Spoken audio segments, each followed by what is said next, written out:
मु प्रदीप्त कुमार नंद आमर चिलिका उकिल संघर सभापति। आज 1/7/2024 एक अविस्मरणीय दिन जो दिन कि आमर जेएमएफसी सार जॉइन कले एवं संविधान नूतन आईन प्रणयन करागला। जो आज समस्त मोर भाई बंधु एवं सहपाठी वकिल बंधु मैंने आसिकी समस्त उपस्थित थिले। आम आज सार को संबर्धना देलु, तांकर आशीर्वाद एवं तांकर सबु बेले आम प्रति तांकर अभाव मान सब कामना करी आमे आज यही कार्यक्रम को सफलता करछु। मु अशोक कुमार चंपती, सेक्रेटरी चिलिका प्लीडर्स एसोसिएशन।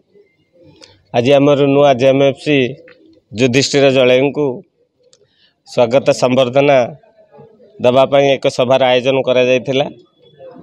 मान्यवर जेएमएफसी आमर अनुरोध को रक्षा करी आम सभार उपस्थित रही एवं सभा कार्य को बहु संख्यार आमर सभ्य कर्मकर्ता उपस्थित रही साफल्य करते। आमे सारंग पाखरे एतिकी अनुरोध रखिलु कि आमर कोर्ट कार्य को सुपरिचालना एवं आमर नुआ जो वकील बंधु हुंतु बा पुराणा हुंतु आईन परिसर भितर जहाँ हो पार आमको टे साहाय्य सहयोग हाथ बढ़ाई आम अनुरोध करूँ। सारे आमको प्रतिश्रुति देइछंती जहाँ हो पार आम निश्चित भाव में कोर्ट कार्य को त्वरान्वित करने मु चेष्टा करी।